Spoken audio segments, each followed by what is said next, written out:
Hey, everybody. Welcome into the back room. I'm Andy Ostroy. Super excited for our guest today, former New York Ranger goalie Mike Richter. But first, I want to thank you for tuning in. We appreciate you listening, and we'd love to hear your comments. So email us at backroomandy@gmail.com and or post on our social media, and we'll read some feedback next time. And if you like the podcast, please follow or subscribe, and you'll be notified every time we post a new episode. All right, it's time for Mike. Mike Richter spent 15 years with the New York Rangers, where he was a 3-time NHL All-Star, a Stanley Cup Champion, and an Olympic Medalist. He retired in 2003 and was named to the U.S. Hockey Hall of Fame 5 years later. He is currently the President of Brightcore Energy and a key spokesperson for environmental issues and a leader in the arena of sustainability. Mike, welcome into the back room. Gosh, thanks for having me, Andy. Great to be here. I want to start off by saying that you have a reputation of being a really nice guy, and I could vouch for that personally. I don't know if you remember, but it was certainly a big deal in my son Sean's life a bunch of years ago. We had met through a mutual friend, and I had asked you, because my son was a lifelong hockey nut. He played, he was a sports management guy in college, and he was looking to get into the NHL. In fact, his dream as a New Yorker was to work for the Rangers. And I asked you if you would give him some pointers and send him on his way. And you did. I think you spent like 45 minutes on the phone with him. And he subsequently got a job as director of hockey operations at Brown University, and then parlayed that into video coach for the Bridgeport Islanders, which is part of the New York Islanders. So he didn't quite live his dream, but he got pretty damn close. That's fantastic. Well, that's all on him, man. You know, those jobs are not easy to come by, and great for him at Brown University. We had, so many good people in and out of the Rangers system just through their marketing and through their production and, obviously the coaching staffs, and it's so difficult to penetrate. Oh, yeah. So he's done something right. At least navigating that world. When he was in college, he had a paid internship with the Caps down in Washington. So he's one of those kids who literally got a chance to live out a dream. And the other thing is, I got to share this kind of funny story of my own with the Rangers. When I was a kid, I used to busboy at a restaurant called Cairo's in Inwood, New York. And I think it was just a matter of days after that massive brawl with the Flyers in 78. The whole team came in for like their end of year dinner. And these guys were still sporting bandages and black eyes and bruises. And I went over to take Nick Fatiu's plate away. He was done with his plate. I mean, literally, there wasn't a speck on his plate. And I said, can I take your plate? And he picks up a knife and he goes, touch my fucking plate and I'll cut your fucking fingers off. And it was like that scene in Goodfellas. And there was like a moment of silence. And then the whole team just busted out laughing. And literally, again, like Pesci, he pats me on the back. He's like, I'm just kidding with you, kid. Yeah. Well, good. What a great good story. To shoot you after that. And I still have the placemat that I asked them all to autograph. I still have it. That's cool. Yeah, so that was... Yeah, there's some great characters, and he was kind of prince among them. What a good human being he is. Tough guy, and it's funny, too. You get to know some of these dudes that are so tough on the ice, but they're really big hearts, too, right? Yeah, and he was in a suit and tie during that fight because he was injured. He couldn't even fight, but apparently he got some revenge a few games later. I'm sure he found a way to extract the toll. Yeah. So I want to ask you about your upbringing and how the game of hockey first came into your life. I know you have an older brother who played hockey and was a goalie, and I want to ask about that in a second too. But how and when did you start playing hockey? It's so interesting too, just how lives are influenced by the environment around them so much. I grew up in Philadelphia. I loved all sports. I played football.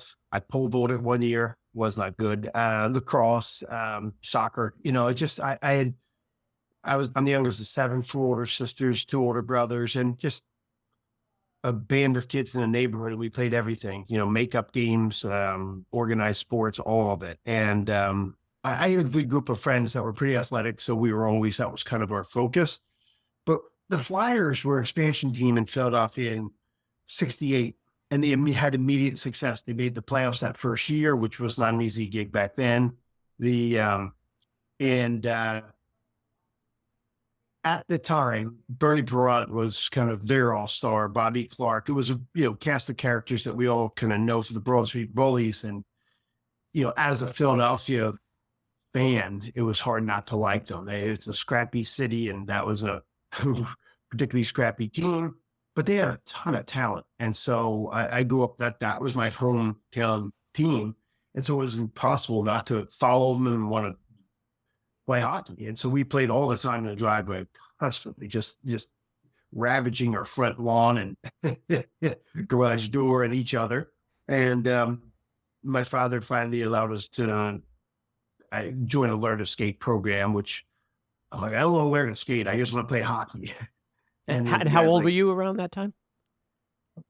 5 or 6, 6 years old probably. And I can remember even being picked up from school the next year for skating lessons. I was like hiding in the bus. I didn't want to have to go because, you're wearing figure skates and learning how to stop each way. But there's a program there that was really smart. They said, you cannot play the game unless you know how to skate. You're going to learn to skate first. You get your little white ribbon, then you can go play. And it really served me well because even as a goaltender, and maybe particularly as a goaltender, you need that balance and that feel on the ice. And it was a huge, helpful foundation. I'm friends to this day with the family that taught me to skate, the Mulebrenners back at Wissahick, and they were an amazing group. And really, I didn't know that how good they were at teaching skating until Barry Smith, who worked for Detroit for years. I was at the Elmira Soaring Eagles hockey school one summer, and they had some grainy film of the players out on the ice, and I looked like an idiot. I had these pads that were trailing deer hair and just a disheveled teenager, and they had to sprint from one side of the ice to the other, and guys were kind of laughing, and I was too, particularly funny. And he said, "No, that's a very good stride. That's the right technique." And I was thinking, yeah, I'm actually pretty fast on the ice, and maybe there's some promise there. And you don't know a thing about how good you are. You're just constantly judging yourself against your peers and hopefully some older kids. And as time goes on, you find a little bit of success and get some momentum. But it's an interesting moment in your life because it's not always the be. And how much of an influence was your big bro on you? My older brother is probably the largest influence, really. He's 3 years older than me, so he shot up about 6 inches one summer. But I used to stand on the pew next to him, or the little kneeler next to him in church. He started like, I think we're twins because we're the same height, and there was a lot of competition there. Some friendly, some not. But I learned a ton from him, and he was kind of, I idolized him. So if he was trying something different in net, I'd try it. But it's a real advantage being the youngest. My older brother played, in men's league, and as a 12-year-old, sometimes they need a goalie, so you're out there, and guys are having bigger, heavier shots, and you get to see if you can hang with those guys. But mistakes he'd make, he'd say, "Well, look, when someone's coming in and changing the angle, be behind him a little bit so you only move in one way." And that's a pretty sophisticated concept for a 9-year-old to have, but a 12-year-old starts to figure that out. And I benefited so much from him. And really what was going on in U.S. hockey at the time, and kind of all sports, there's more professionalism injected. So my opportunities 3 years later were so much greater than his, from development camps to scouting to pro scouting. So I owe a lot to him. He helped pave the way. What role did the Russian style of hockey play in your game? Was someone like Vladislav Tretiak an influence on you personally? It's so interesting you asked that. We were just laughing about this the other day.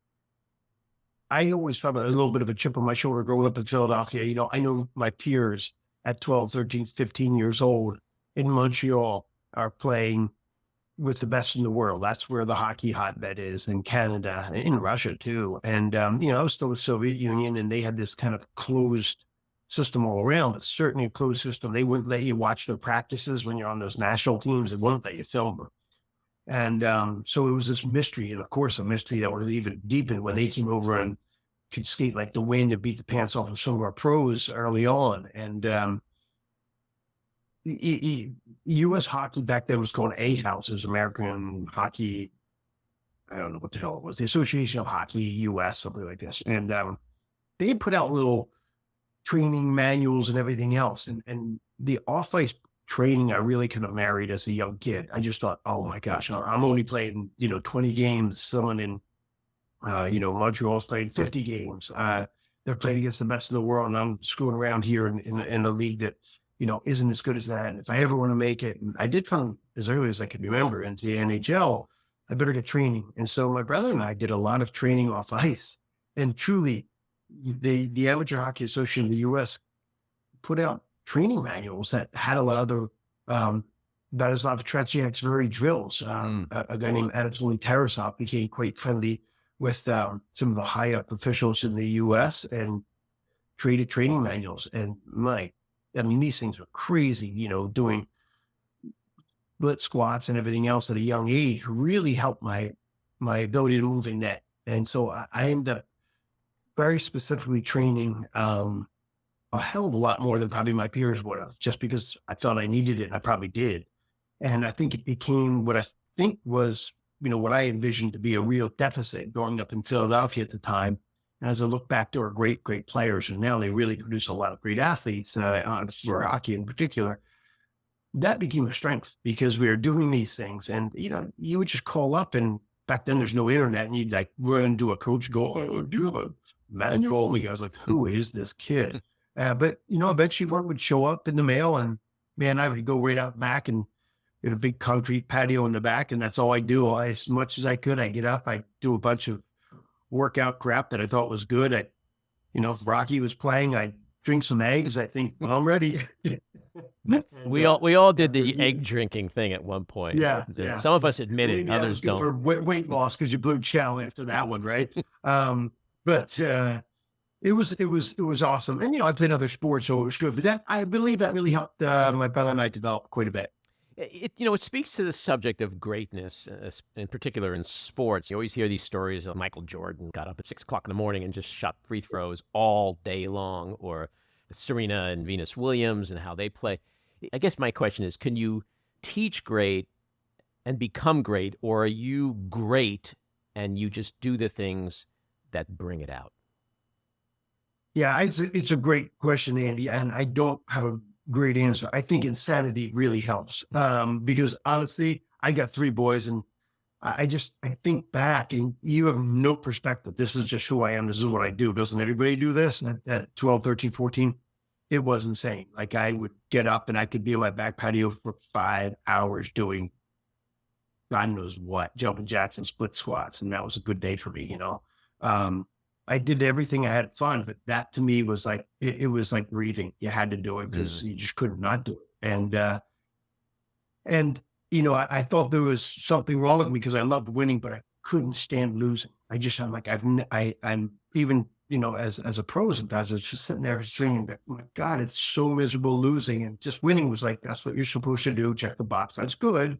And there's tons of joy. Like I love practicing and all that. This was not a chore for me playing, but there was something that may not be particularly healthy. And I often wonder, you see some of the intensity of the great players, like a Jordan, we all watch that tremendous doc on him. Oh, and it's amazing. The psychology of that is pretty profound. This guy would make up slights that other people were giving him just to motivate himself and prove them wrong. Muhammad Ali, in his ways, you're not respecting me and I'm going to show you. And that you have to have that type of edge every day, 24/7. And sometimes you look back and go, I was uniquely qualified to stop a hockey puck, and it's a lot of effort for a pretty, what you could say is a meaningless task. But on the other hand, it's, mining that space of trying to achieve personal excellence. And I don't want to overplay it. That's what's compelling, Yeah.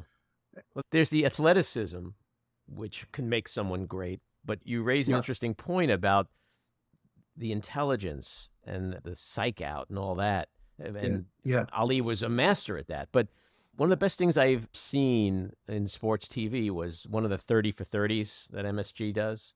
And it was on the Knicks and the Pacers. And they profiled Reggie Miller and John Starks. Starks was a great player. His dunk over Jordan was amazing. But when they interviewed Reggie Miller, he just went on in such a great humorous way about how he would do this mind fuck on Starks. And he explained it with the precision of a psychologist. And then they went to John Stark, and he was like, man, that dude made me mad. And you saw the difference. Reggie Miller completely understood that he can just mind control John Starks. And that gave him just another edge.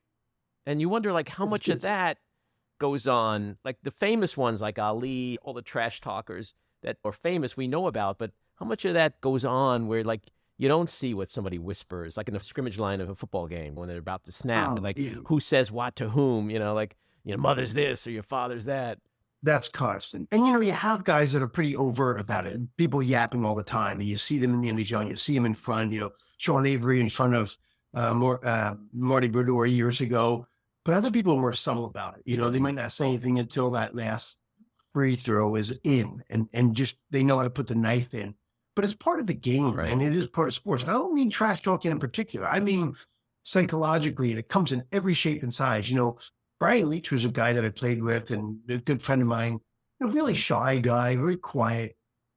You don't need to be trash talking to be the best competitor in the world. And it can come in any form is my point. And you wouldn't realize how motivated and what a warrior he is for Michelle. He was pure poker face all the time, but he was unbelievable under the surface. And I think of a great coach I had at University of Wisconsin when I was quite young, gave me his book on mental toughness training by a guy named Jim Lair, who ended up becoming a friend and really was great strategically for me. I mean, just was amazing. Worked with Pete Sampras, a lot of great tennis players. And I just, what makes you great today, but not tomorrow? And the big thing is whether it's Wayne Gretzky or the force-wide player, are you playing to the upper range of your capabilities every day? That consistency is the mark of a champion, right? Wayne Gretzky was great because he had that ability, but he was really the great one because he was great almost every time he touched the ice. That's the difficulty. You've seen it in the Williams sisters were amazing. Tiger Woods, was winning at a rate that was unprecedented, so they're doing something right psychologically because it's the same damn body that you're using every day. And today I have a shutout tomorrow and then in 5. Can you rely on that? No, you need somebody that's going to show up every day. You're going to have wins and losses. You're going to make mistakes, but you have to have some base level of excellence that permeates every performance, or else, you're just not going to be considered great. But there's a foreword was written to that book that was going to be, and by Arthur Ashe. And he had relayed a story in his training as a young African-American growing up. And just, you can imagine the amount in the tennis world of heat he took in the South. And he would have quite a temper, I guess, as a young guy. And one of the coaches had this great quote: said, "Those that God wishes to destroy, they first make angry." And you think of Reggie Miller and you think of being able to get under somebody's skin. And, that's a skill, getting under skin, but it's also a skill knowing how to just, I'll kill you with my serve. In the end, you can say anything you want. Right. You can throw eggs at me, but I'm out there winning on the court. And in the end, that speaks louder than anything else. And sometimes, somebody who's a quiet person like Leachy or, Arthur Ashe is just absolutely immovable. You cannot intimidate them. You're not getting them off their game. You can't make them mad. And if you do, look out, because they translate that into greatness. And that's what mental toughness is. And that does not come without a lot of effort, I think. Yeah. And so back to your point though, can you teach that? And I think there's, like everything else, Serena and Venus Williams were born with tremendous talent. They're big, strong, tremendous athletes, but they honed that level of greatness to something supreme. And I think their mental toughness, Tiger Woods, Mike Jordan, they probably had a level of that, but they practiced it. Mark Messier, they woke up and got out of bed at a level that most people don't, but then they made it better. Right. And so I do think you can teach a lot of it, Yeah. And the flip side to that, to get back to Miller and Starks, is like the people you mentioned, like Arthur Ashe, their opponents knew that I'm not going to rattle that person. I can't rattle that person. But Reggie Miller, like, he incorporated the trash talk to Starks as part of his game strategy. It was almost as important as the playing because he understood that he could break through with Stark. And that's how That's important a it great became. point. It had impact. It totally Yeah. had impact. And again, personalities, for him, maybe it was effortless, right? And so it was easy to do exactly that. Other people that have different personalities, and you said, hey, I really want to get, I want you to be the agitator, Andy. I want you to just marry that dude on the other team and make sure he's crying by the end of the series. It might take so much effort from you because of your skill set or personality or anything else that it takes you off your game. So, when you find someone that's a good agitator like that, that'll do their thing.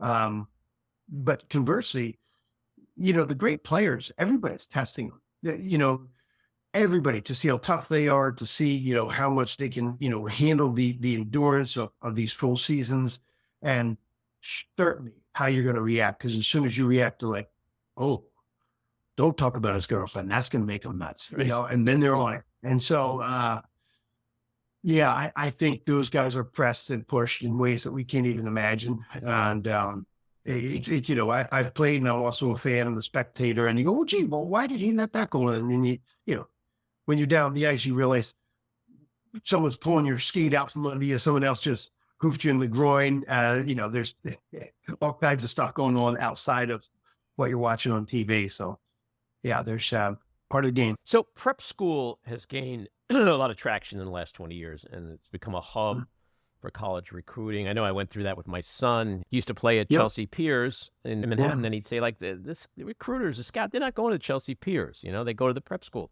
What was the prep school landscape like when you attended Northwood? Was it as relevant as it is today? I think in a way, it was almost more relevant.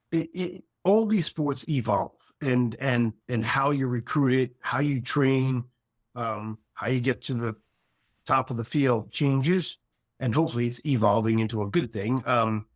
But I did feel that I kind of constantly felt that nagging about, hey, am I in the best league I can be in? Am I being seen? Is the competition making me better, or should I be somewhere else? And you have to be careful because you're never done growing. So it's like you'll outgrow a league, but you do want to get to a spot where it's fertile ground for development and being seen and all that. So there's really two things going on there. You want to room to go to those great teams, but you also want to just have scouts, both pros and college, look at you, give you advice, and hopefully pick you.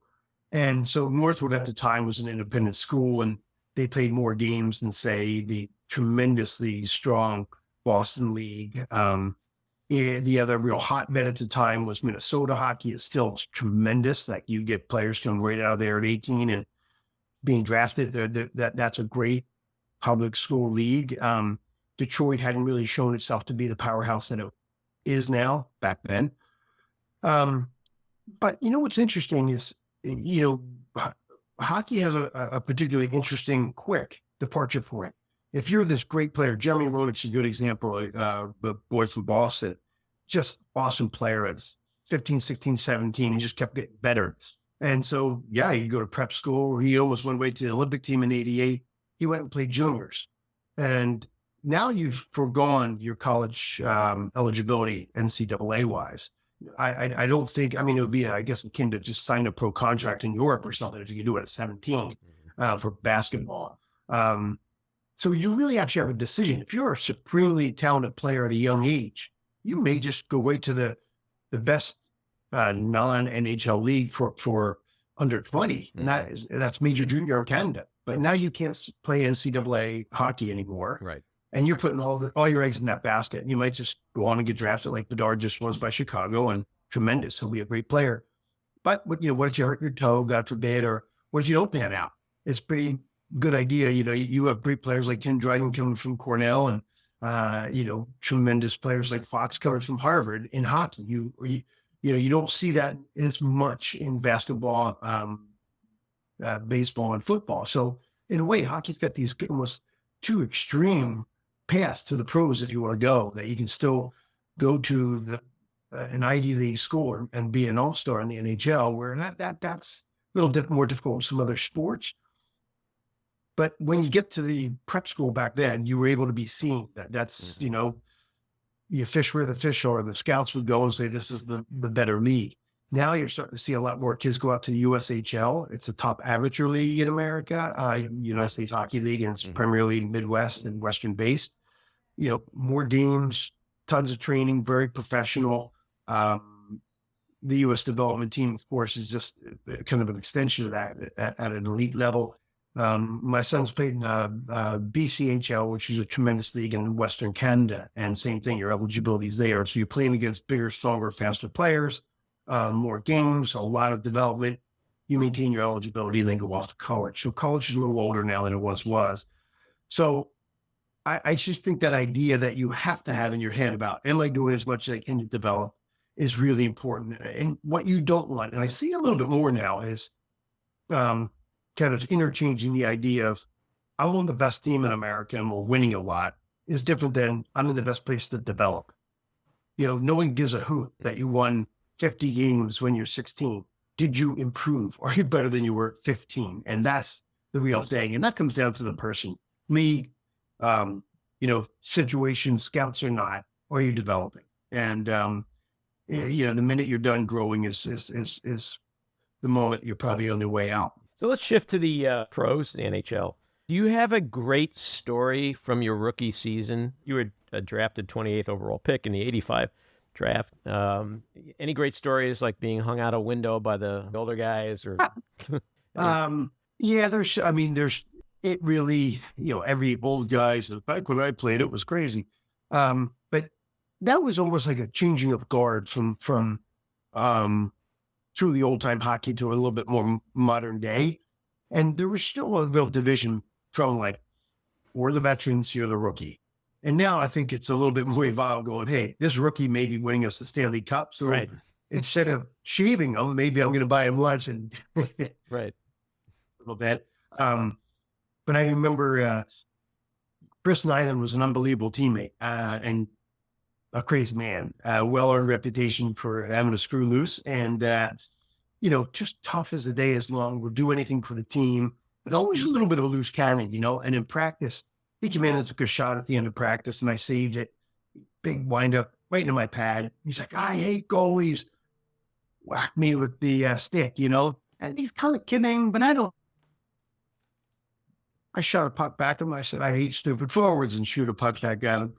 And Bobby Froese and Johnny Van Beeswax were the two goalies of the team when I was there as a youngster. And Bob was like, Mike, no, just don't gauge it, okay? Like, you're going to lose that one. First, he'll beat the crap out of you. Secondly, like, no, you don't know what he's going to do. I'm like, whatever, got to stand up for myself. And so I didn't think anything of it. And I was late doing sticks up and whatnot. I've only played a handful of games, so everything matters to me. And I'm like doing my sticks up. We're playing in Boston the next day. And I think they still have it, but they have an early morning game, like 11 o'clock in the morning game at Boston. It's awesome. You fly in the night before. So we have a plane in a couple hours and I'm leaving. And I'm playing the next day, scheduled to play the next day. And we had an old locker room attendant. And he comes up to me and says, Mike, is that your skate I found a skate in the dumpster. I go, Benny, no, it's, no, I get my skates right here. I look up on my stole. I had a single pair of skates and there's one skate there. I go, uh-oh, let me see that. Underneath, coffee grinds and old hockey tape and everything else. There's my skate. He just said, you want to screw with me? Chuck my skate into the dumpster. That thing was gone. I would have arrived in Boston with one skate, probably, back then you'd have to take a week to break the damn pair of skates in too. And it was just like, my mouth was on the ground going, note to self, do not screw with this man. There's good life lesson anyway. Crazy yeah. Don't pull crazy. But honestly, he was a great guy. Like I really like Christian. My experiences as a rookie were really supportive. They're looking at you and saying, can we count on you? Are you going to do one of us? Are you in it for yourself? They'll press you and push you, but I have to tell you, I had great support in New York. Guys like Ryan Greshner, Johnny, as a goaltending trio that we were at the time. Bobby throws, as Bob said, there's 2 nets and 3 goalies. We got a problem, but they were really supportive. And so my experience was phenomenal, but I think more and more teams start to figure it out, like make it a pretty nurturing environment. It's a better thing. You can still test the guys, So the 94 season to New Yorkers is an incredible, epic season for a bunch of reasons. I want to start off with Mark Messier guaranteeing in the Eastern Conference Finals that you guys would win Game 6 after being down 3-2. You did win, and you went on to the Stanley Cup Finals. But what did you think about that kind of a Joe Namath-like guarantee that we're going to win? Is that a thing that inspires the team to go out and now prove him right? Or is it like, fuck, what are you doing? You just jinxed us. There was a lot of both. Mark had been so good for us when he stepped on the ice in Ranger Blue. And that year he was phenomenal and very aware of the press and how we're portrayed and the message within the locker room and outside it. So this is not a guy who throws comments out there without thinking about them. And that being said, he's pretty honest. When we were bad, he just say, no, we're good. We're going to go. You're like, no, we had a rough game. We've got to pick it up. Our defense wasn't good. The goals, whatever it is. He wasn't just a robot. And at that moment, hearing him tell it, he said what he believed. Someone said, hey, you guys are down. It is the first time all series. We were 4-0 in the first round, 4-1 in the second round. Walking into that third round against New Jersey, who had just below us number of points across the year. We had more 6 games, a couple exhibition games. We knew each other. We knew we could beat them, but they were a great team. And all of a sudden, we had outscored our opponents, some crazy lopsided number. And now you're facing real adversity. The potential of your season being over for the first time. So it's a legit question. You guys are down. Can you do it? Oh yeah, absolutely. I mean, we can beat these guys. Well, it's in their building. A couple guys are hurt. You're not looking good. Blah blah blah. They're a younger team. There's a lot saying you can't. No, we can pick up this, that, and the other thing. Can you guarantee you're going to get a victory? Because if you don't, you're out. I said, I guarantee we can win. And it was more a conversational, and that was that headline. And he. To his credit, he didn't say, well, it was he said, well, I stepped in it now. I guess we're going to have to go out and win. And, we didn't even know that conversation took place at all because there's so much press and you're in your own little bubble. And we just left the rink and showered out, had practice the next day. And you open up the post and there it is, Captain America or whatever it is, guarantees a win. And he just, looked at Leachy and Leachy's looking at him going, thanks, mess. And then he goes, well, I guess I really stepped in it, didn't I? And what was so damn funny, because that was a veteran team, that morning we're playing in New Jersey, and one by one we're going to a locker room, and, guys are just like, what the hell is he thinking? What is this big mess? Could you please? And then, the GM comes in, everybody comes in, and Neil Smith's like, what's going on here? And that's like, we had a little laugh, and finally Keenum walks in, and he's in no mood to be chuckling, and even he's just like, what? And the whole place, honestly, it kind of loosened us up because it was such a inappropriate moment to have that said. Right. And it became such a big thing. And there's your star player saying it. And, the best part of the story is, of course, he goes out. Not only do we win, but he scores 3 goals and the game winner to win. So, that the great ones do write their own story, don't they? Yep. And so there's another great moment called the save, which was the penalty shot you stopped, Pavel Bure.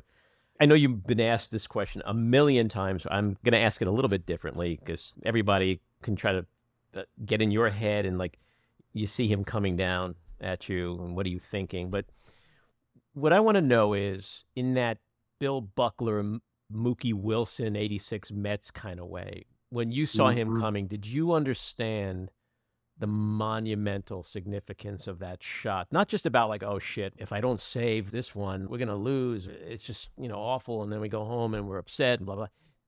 Did you go to that place of if I don't stop this, I'm Bill Buckler. Like this is my legacy. This is bigger than the season. Yeah. The answer is no. The simple answer is no, thank God. But I hear you, what you're saying. And in some ways, back to the Incendi plea that I was making earlier, you really do train your mind to be as present as possible. So, this save against you, Andy, is the most important thing in my life. As soon as that's over, for good or bad, you might have scored, I might have saved you. It's the next shot. And unless you're thinking in that manner, you're going to run into a lot of trouble. And so I kind of felt like there was a moment, kind of a big moment in a way to gain momentum for sure. Either team's going to gain from that, whoever wins. I think there's a lot more pressure on Pav. He's at home. He scored buckets of goals that year. He's the most exciting player in the league. He was at the end of a shift, and I think he was actually a little tired. So there was an expectation there that he'd score. And I played breakaway as well. And one of the things that made Pavel so devastating was his speed. He would be just circling rail, like doing nothing, and he'd take 4 strides and suddenly to breakaway. We're not prepared for it. And when he's out there, but he's still, with that speed, can happen upon you, and it looks like a nothing play, and he's on you, and he scored before you can blink. What I like about a penalty shot is ref blows the whistle and says, all right, you ready, Mike? Yep. You ready, Pav? You can't move until he touches the puck. Okay, great. He touched the puck, but you know what's coming. There's no element of surprise. So you have a little bit of, I find him to be a little bit easier in that regard. Mm-hmm. But yeah, it was a huge moment. And what's funny about it is, too, loved it. I love that kind of moment. The whole damn world's watching, there's 20,000 people in the stadium, all the lights, cameras, it's you versus him. There's no, like, I know it's coming. So you kind of, you grew up dreaming of those moments in the Stanley Cup, and it was so cool that it worked out, to have that moment and to come out with the save.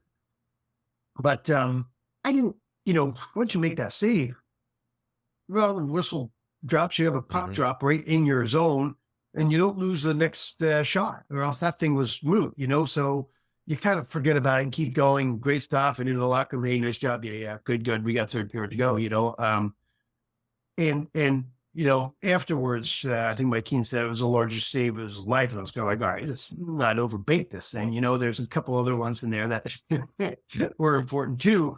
But yeah, they're momentum changing things. And you look back and it does stand out in your own brain in a way that you almost couldn't even savor it at the time. You're doing your job at the moment. So that's sort of a discipline that I try to bring as much as possible. But you don't experience it as a fan until later, and you just great, check the box, next shot. Yeah, and it's like that old wide world of sports, the thrill of victory and the agony of defeat. Like here we are years later, and it is such an integral part of your legacy, and it's just impossible not to think of the what ifs. Like what if it went the other way? Then just like Bill Buckler, a guy All-Star first baseman, and just one play. Oh my God! All people remember. And these things, for better or for worse, do that, and they can define careers. And you look, and I think that's one of the reasons sports is so compelling. It is like life.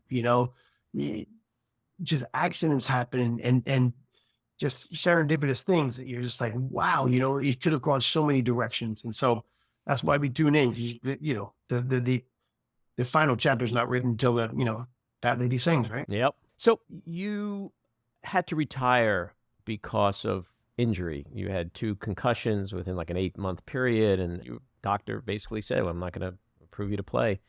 On some level, were you ready to leave, kind of like, well, I guess that's fate? Or are you like, no, man, I can go another 10 years, and I wish I could? It's a tremendous question, Andy. Honestly, like, I know what the answer is, but it still almost surprises me. I was so unprepared to leave. I can't even tell you. And part of that is just trying to be professional.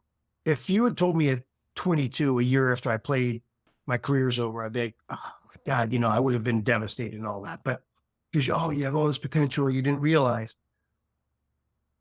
But you haven't quite become that thing. You played a year, you got to taste it. It was great. That's really cool.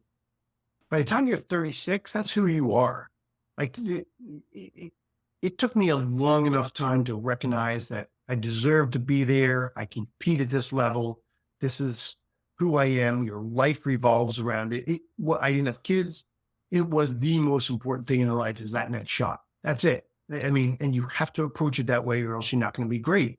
And even doing that, your job may be 2 weeks away from being done, either through injury or just poor play. And you have to think like that. I remember reading an article on Brett Hull once after he scored like 76 goals one year. He said, I wake up in a cold sweat, think I'm never going to score a goal again in the middle of the night.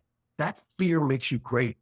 And that focus is all encompassing. And you're selfish. You're completely entranced by this thing. And the Rangers had great success through 97. Then we had some really lean years. I felt like, well, now we're getting back on it.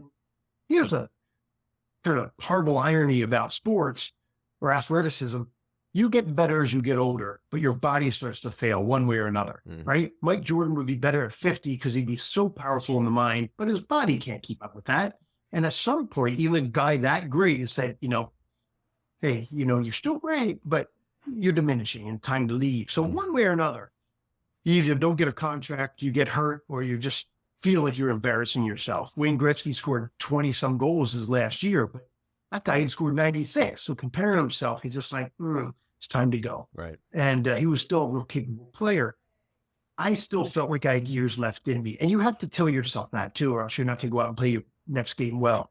But I really believe that. And I was in great shape. And again, my mind was stronger than it was at 25, though my body was clearly weaker.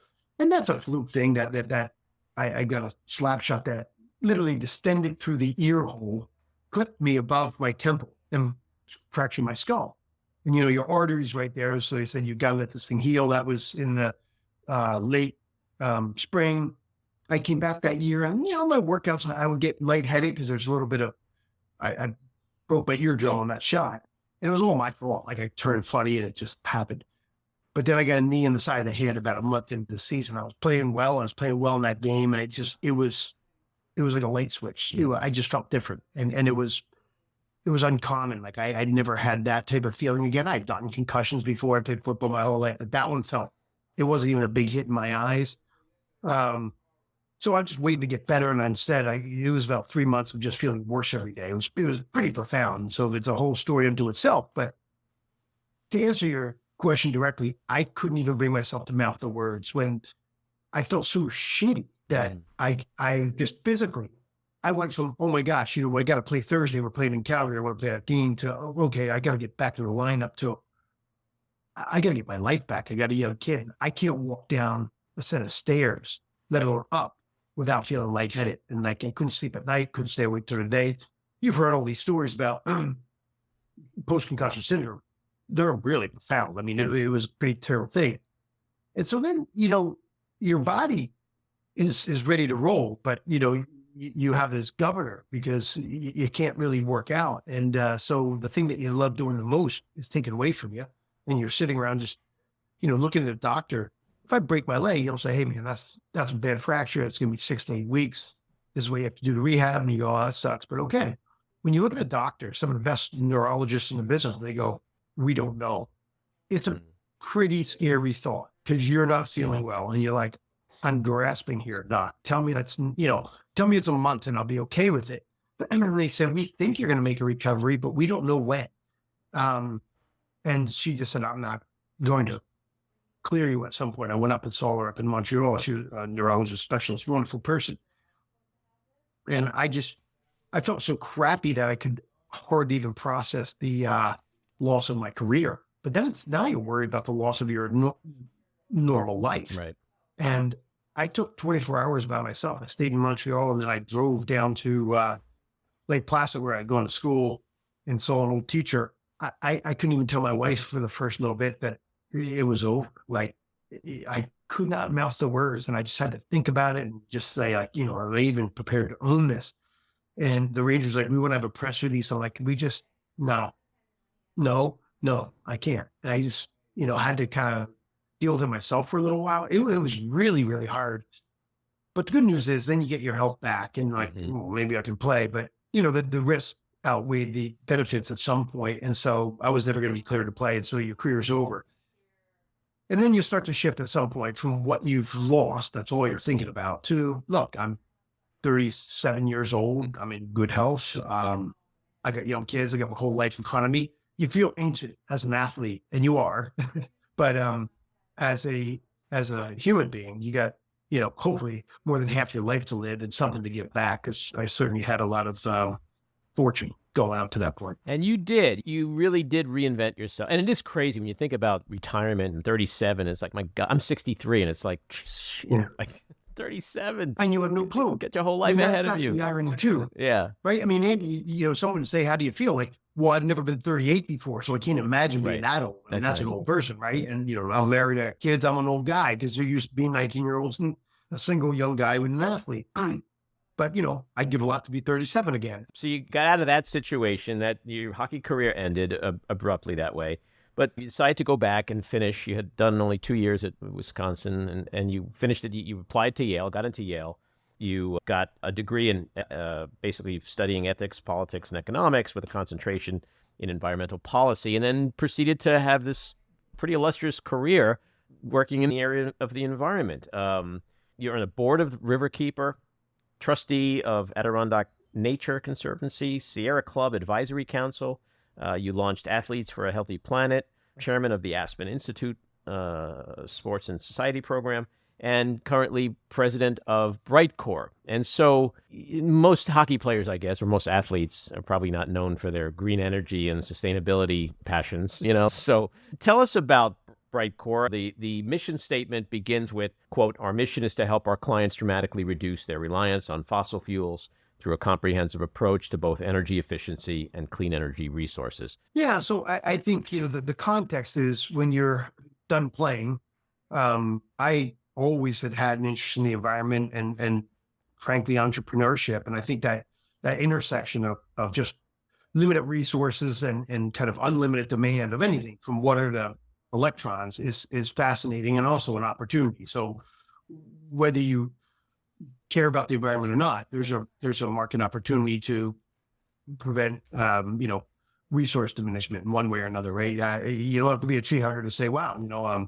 if people are demanding electric cars, or the situation is demanding that our building stock move off of oil, I can supply maybe the alternative and make a fortune on it.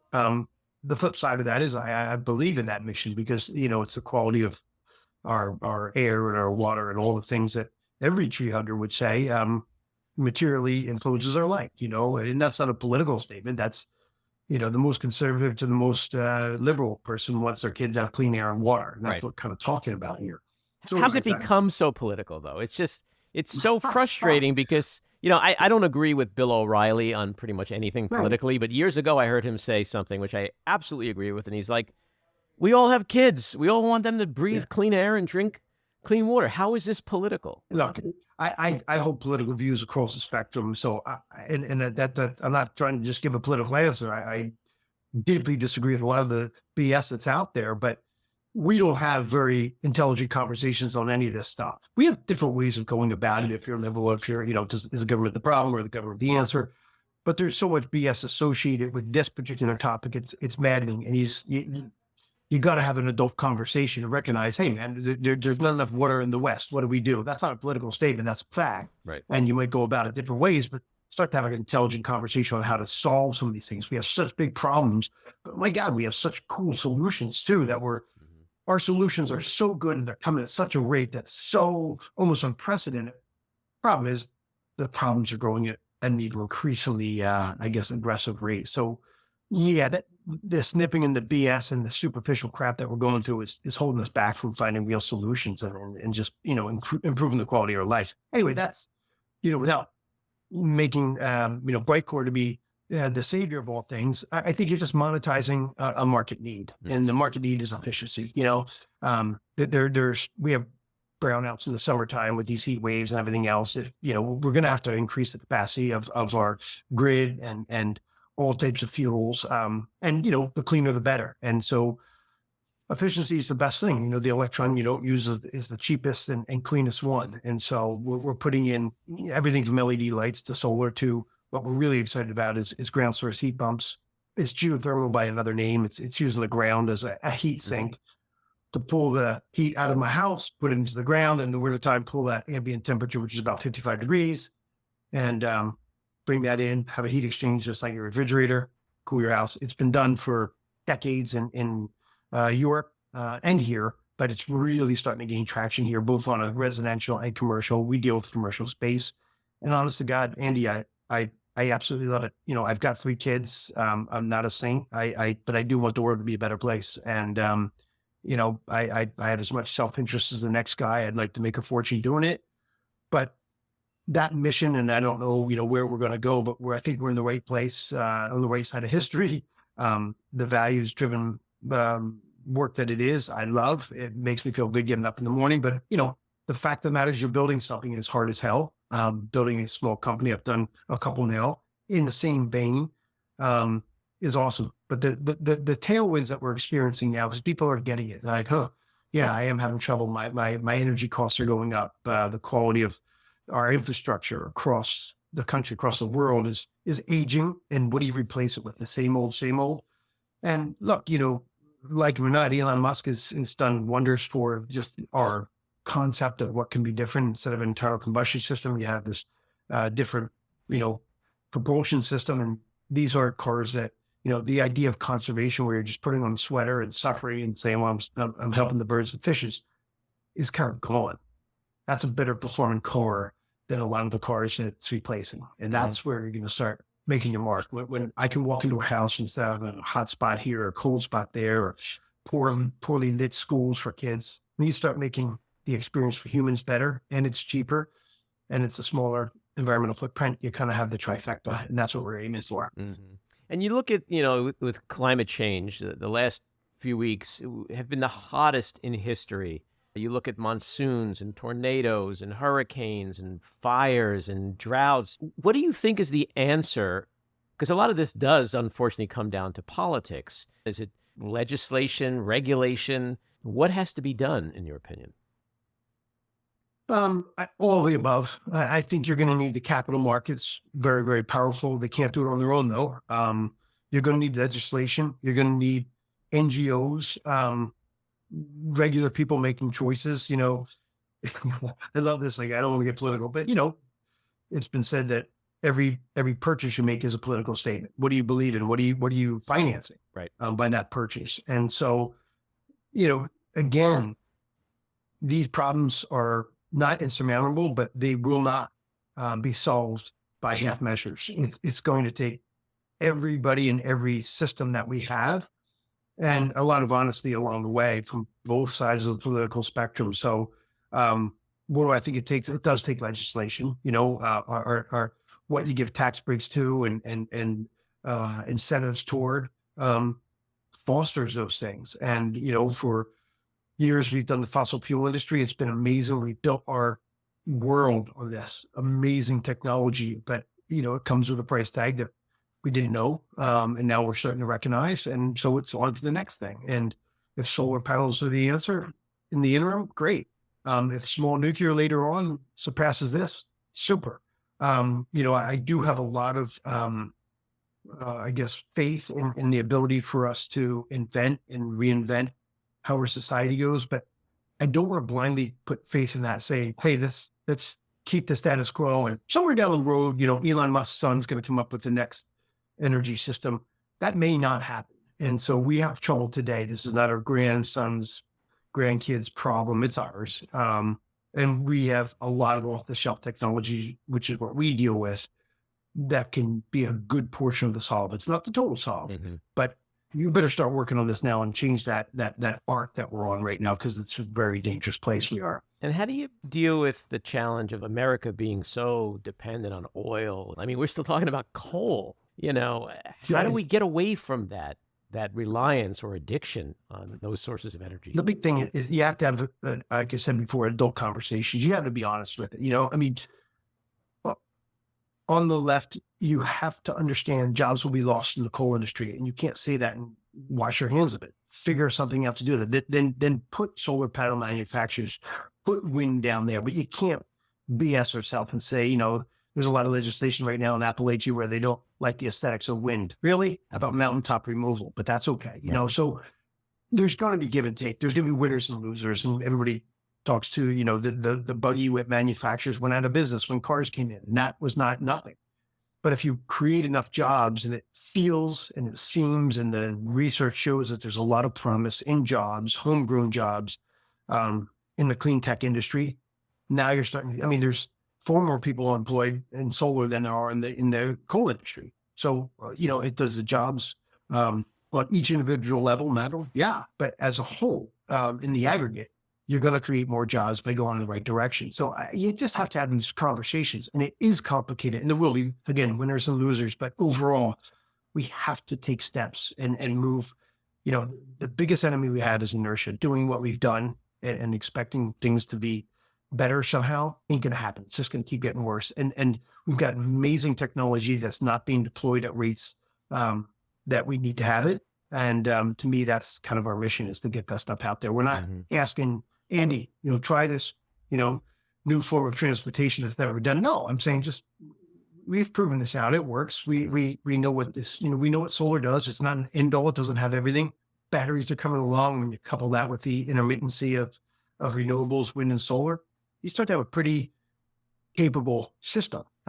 So much of our infrastructure, whether individual buildings or even the distribution, has to be revamped. That is trillions of dollars and tons of jobs. The money has to come from somewhere, and that's the capital markets have to be involved, and it doesn't happen overnight, but you better start addressing it, because we're just, even if you want to stick with the same fuel source, we're not making ends meet right now. There are brownouts. There's capacity issues on that grid. We have to start adding capacity, and you better do it in a clean manner.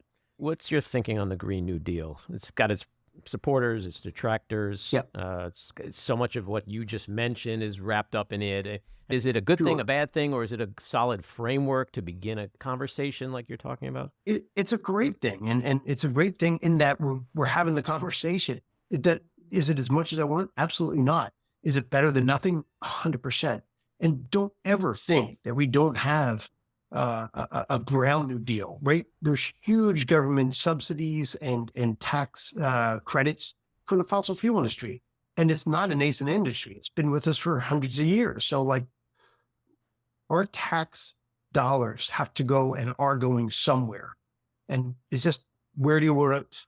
You better put your money where your mouth is. And so if we're subsidizing our own demise, bad on us. If we're starting to say, look, we're taking those tax dollars, the real price of a gallon of gas would be a hell of a lot more if there wasn't government subsidy. And I challenge anybody to come back at me on that one.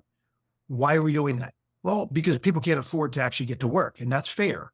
But when you can start to move those subsidies to areas that's not going to pollute our air or water with other technology, that's fair too. So I'm not out there to put a hate on fossil fuel industry. It's got us to where we are today, but we got to go to the next kind of generation of energy sources and infrastructure. My last question for you has two parts.